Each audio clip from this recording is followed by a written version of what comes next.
Hi everyone, it's Connie. So if you clicked on this video about feel-good content, I'm guessing that you need a reminder that there's still some good in the world. So today I'm going to share some books, movies, and TV shows that cheer me up personally and that I think are the true definition of feel-good content. A lot of people are in need of feel-good content these days. There's a lot happening, both in people's personal lives and in the world. Both literally and figuratively, things are on fire in the world. And it just feels all too overwhelming sometimes. And I've been there 100%. I think most of the movies I've watched in the year so far are lighthearted, feel-good movies. So I feel you. And I think it's really important that we take some time to decompress sometimes and just consume content that is purely just for the dopamine. So before we get into the actual recommendations themselves, I have some criteria for what I consider to be feel-good content. And there's 4 criteria that I look for. First and foremost, the movie, book, or TV show needs to focus on the good in people. I need to be able to forget that there's horrible people in the world. I don't want to watch something like Succession when I'm feeling down, where it's just horrible rich people doing horrible things. But anyways, all this to say, the first criteria, the story needs to focus on the good in people and remind me that good people exist.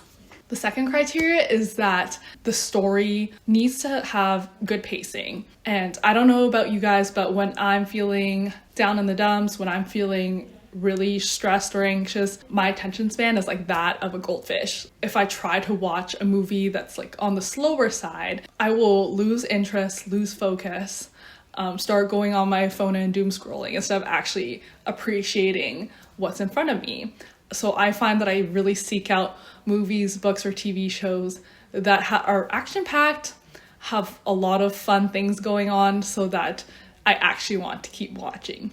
Third, I think to a certain extent, feel-good content needs to have lower stakes. So I would say the opposite end of the spectrum is like a movie like Uncut Gems, where there's just so much stressful events throughout the film. Like, there can be conflict, don't get me wrong. There needs to be conflict for the story to be interesting. But it has to be resolved somewhat peacefully. It has to be mostly, like, for example, relationship-related conflict that doesn't seem like it's the end of the world. It can't be like a life or death situation. And I think this criteria is kind of more personal to me. Like, I know a lot of people who probably like action-packed films with like death and dying maybe as feel-good content. But me personally, I just like it when the stakes are lower. And number 4, finally, I think that feel-good content needs to have some comedic elements. And I don't necessarily only look for comedies, but it needs to have some, like, for example, some side characters that are funny. Or like, even if it's like a more dark movie, like dark humor is nice too. So comedy needs to be some aspect of the story. All right, so those are my 4 criteria, and we can now move on to the specific recommendations I have.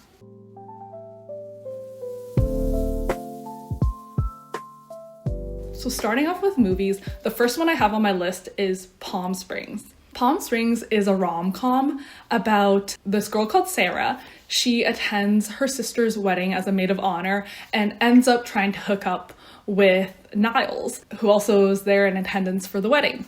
But in the process, she gets in a situation where she's actually dragged into a time loop with Niles. So it's kind of Groundhog Day-esque. They're like stuck living the same day over and over, and they kind of have to work together to get out of the situation. So I think these Groundhog Day-esque movies are a little bit stressful. So if that kind of thing really bothers you, like being stuck in a time loop, then perhaps skip it. But overall, this is so fun, hilarious. And what really helps is that it is set in Palm Springs, where it's really sunny, very summery, a lot of bright colors.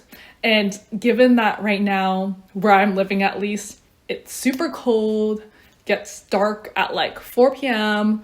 Like, that doesn't help with the seasonal depression. So I think in those times, it really helps to watch a movie like Palm Springs, where it's literally just a lot of sunshine. So that's one element of why I think it feels good to watch this movie. Secondly, despite that they're stuck in a horrific situation. It's not a super serious movie. It's very jokes. Andy Samberg is in it, so that's how you know that it's gonna be funny. And at the same time, even though it's not a serious movie, they did such a great job with forming real human connections in this movie. You actually care about the relationship between the two leads. The progression of them falling in love is super believable. So you really are rooting for the main couple, and it does give you, you know, those butterflies in your stomach when you're watching it. So that is Palm Springs. Moving on to the next movie recommendation is Marcel the Shell with Shoes On. So this movie is super unique.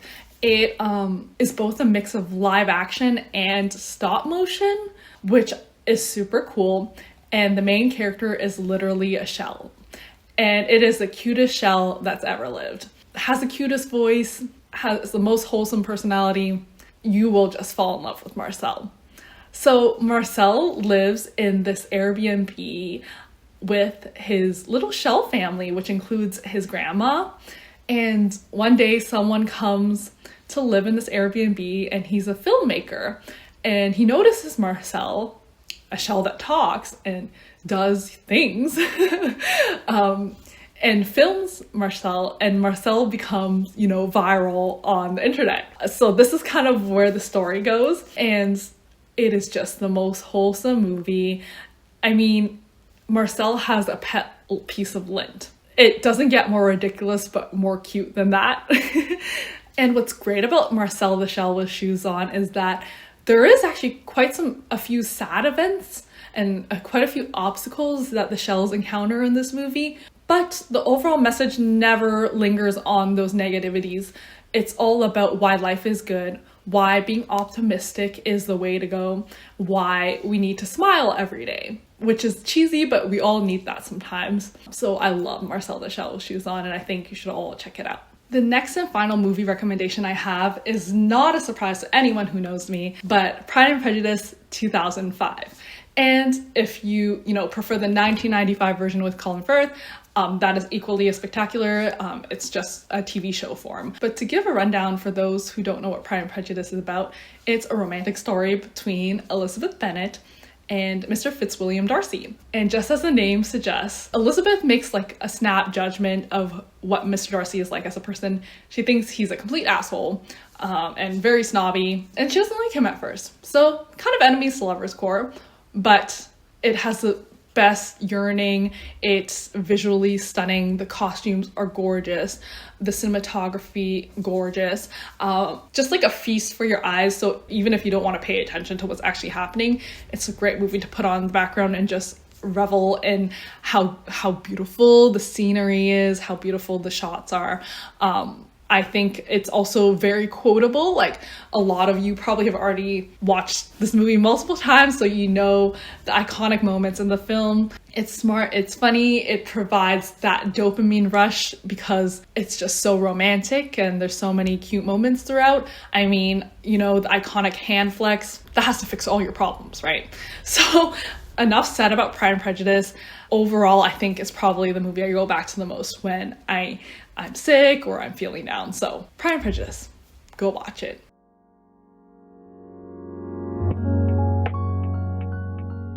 Okay, the snowblower just came, so it was really noisy and I had to stop filming. So if this transition is awkward, blame winter. But I think we're moving on to books now anyways, so probably works out. The first book that I wanted to recommend is an Ali Hazelwood book. And no matter what you feel about Ali Hazelwood, you have to admit that that woman can write a rom-com, and she can't make you laugh out loud with her stories. So immediately when I thought feel good, I thought it had to be one of her books. And my favorite is Love Theoretically right now. I haven't read her entire list of works, but this one is for sure up there for me. It's about a theoretical physicist. I believe her name is Elsie, if I'm remembering this correctly. And she's an adjunct professor, so she is severely underpaid. Because she's underpaid, she takes on a side gig of being a fake girlfriend for people, and she ends up falling for one of her clients' brothers, so that's kind of spicy. But he is also actually a physicist, but he's an experimental physicist, which apparently, I'm in STEM but not in physics. I didn't know this, but apparently, according to Ali Hazelwood in this book, there's a huge rift between theoretical physicists and experimental physicists. So it sets up kind of like a rivals to lover storyline, which is always, chef's kiss. Yeah, the book is wacky, but it's also hilarious. There's elements of female empowerment. So if you are feeling like cursing the patriarchy and that's one of the reasons why you're feeling down, then I think that this book could also help out with that. And in general, just like a really quick read that is also very well paced. So I think you'll immediately be captured by the story and want to read it in like 1 or 2 sittings. Next book is The Very Secret Society for Irregular Witches. Now, this one I've mentioned already on this channel before because it's such a cute story. It's about this witch called Mika. She, in this world, witches need to live more isolated as to not like draw more attention or as to not like have too much magical power in one location. So she lives on her own. She doesn't really know what it means to have family or friends. And she, on the side, makes some TikTok videos or something of her doing witchcraft things. And obviously, like, for the viewers, they don't know that she's actually a witch, but she does it for the shits and giggles, basically. And someone notices it. Someone who actually is responsible for 3 witches. And 3 little witches, actually. And Mika is eventually invited to live with these 3 young witches to be their tutor, essentially. And in this house, there's also a grumpy librarian who she ends up falling in love with. So it has, all those feel-good elements. It has a found family. It's funny at times. It's cheesy at times. And we all need that sometimes. And I think, the word cozy is a little overused these days, but this book is definitely cozy fantasy. And the stakes are very low. Like, with each conflict, I think it's resolved pretty much the same chapter. Just give it a try if you haven't already. The Very Secret Society for Irregular Witches. The last book I want to put on your radars is kind of like a book that doesn't exactly fit with my feel-good criteria, but I think for a lot of people would still be extremely heartwarming and hopeful. I'm talking about A Man Called Uwe. A Man Called Uwe has a very depressing premise, in my opinion. It's about a curmudgeon, and he's grieving his wife who just recently passed away. And because of this grief, he does not really want to live anymore. But he does form these relationships, these unexpected relationships with his neighbors and other people in his life. So ultimately it is a story of hope and the will to keep living when things are tough. I think it's a book with so much empathy that makes you think and reevaluate the relationships in your life and how we should be treating the elders in our society, how we should be treating our loved ones in general. I think there's so many great lessons in this book. And even though there's dark themes that I would recommend for people who are very bothered by those themes to avoid this book for now. But I do think for a lot of people, this book will be very optimistic and leave them feeling like the world is a very beautiful place. I think after I read this book, I felt like the best way to put it is I just felt healed. It was very therapeutic, very beautiful. A Man Called Uwe. Okay, we've reached the last section, all dedicated to TV shows. I don't think we've talked about TV shows yet on this channel, but I think it's a common thing that people lean towards after, their busy 9-to-5 jobs. There's not much time for anything else except making dinner and watching like 1 or 2 episodes of a TV show. So I definitely want to put TV shows in here as well. And I have also 3 recommendations. So the first is Derry Girls. Derry Girls is a coming of age TV show about an all-girls Catholic school, and specifically it focuses on a group of friends that has 4 girls and 1 boy who's kind of like the butt of every joke because he's not only a boy. He's an English boy going to an Irish all-girls Catholic school. So that's like a cause for a lot of the comedy. And it's actually set during the late 20th century in Northern Ireland when all the conflicts were going on. So in the background, there is some serious subject matter, but it's all dealt with very empathetically, and also just doesn't like always focus on the negativity, which is what makes it feel good. In fact, in the show, I think there's a lot of themes about how to accept others who are different from you, how to form relationships amongst all the conflict. So that I think was very touching. And in general, it's just, a show about girls being girls, which is always a fun time. They kind of cause chaos wherever they go, so it's always amusing. Also, aside from all that, there's very wholesome familial relationships and very wholesome friendships. So remember that first criteria where I said we need to see the good in people and feel good content? This definitely checks that box. Everyone, just like all the characters, are super likable. So that's Dairy Girls. Next is also a coming of age TV show. I think coming of age, no matter how old you are, is always going to be feel good, unless it's some like traumatic coming of age story.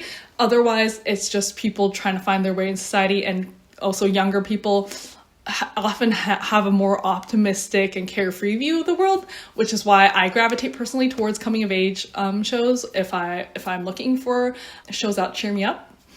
So yeah, this coming of age show is called Anne with an E. And I think this show is horribly underrated. It deserves so much more hype because Anne with an E is just beautiful storytelling. It's an adaptation of Anne of Green Gables. It's about an orphan girl called Anne who moves to PEI to be adopted by the Cuthberts, who at first requested for a boy to help with farm work, but end up with Anne and end up taking her in anyways. And she is bullied in school. She has pretty low self-esteem at first because she doesn't think she's particularly good looking. And she talks a lot. She's a yapper. So certain people don't like that about her, but she is very strong-willed and always just is herself. She doesn't try to be someone she's not. And it's really admirable. So all this makes it a very feel-good story.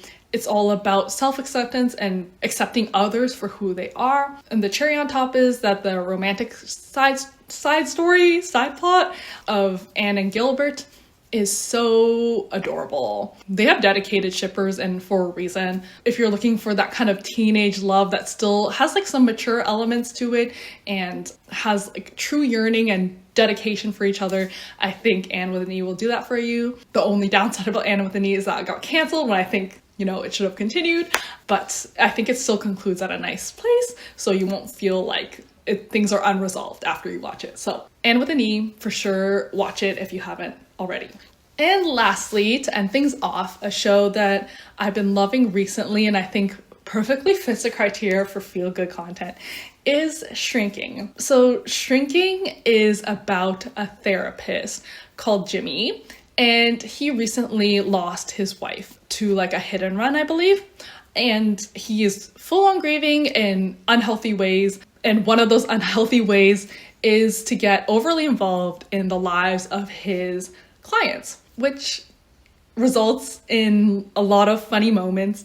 And in general, it's one of those shows, once again, that deals with a lot of dark content, but doesn't overly linger on them, but rather just sees everything that happens in people's lives as a result of being human. And because it's a show that centers around therapy, to me, it strongly feels like a therapeutic watch. All the characters are heavily flawed, but still likable. And I love when a story ends up achieving that balance, because it makes the characters interesting, but also you want to root for them despite the mistakes they make. And there's a strong sense of community in Shrinking, both among the therapists in that clinic and their neighbors and their clients. I think if you're going through something where people have wronged you, or that you have wronged others even, I think it's a show about forgiveness ultimately. And I hope that it can help you process how to forgive yourself or forgive others. So yeah, super, super amazing show. I think it should be on everyone's radars right now because it's still an ongoing show. I think season 2 just wrapped up, but I believe there will be a season 3. So Shrinking is the last recommendation. And that brings us to the end of the video. I want to do more of these simply because I have so many shows, movies, and books that I gravitate towards when I need a pick-me-up. And, you know, as much as people say, oh, if you're feeling a certain way, you should exercise, you should get out and do something. I think all of that is so true. But at the same time, our lives are so busy. The reality is that we don't often have enough energy at the end of the day to do all that, like to go to the gym, to go see a friend. Like, especially if you're introverted, sometimes you just want some downtime and turn on the TV or curl up with a good book. So that's the intent of the series, to give you some ideas of what to go for when you're in that situation. So I hope this was helpful for everyone. And I, of course, am always looking for other recommendations that are feel good. So please drop your comfort TV shows and comfort movies and comfort books in the comment section below. So I'll see you in the next video. I'm filming this on the day that Oscar nominations came out, and I think I want to talk about that soon and try to watch a lot of those movies that were nominated. So stay tuned for that as well. Okay, that's it for now. Bye everyone.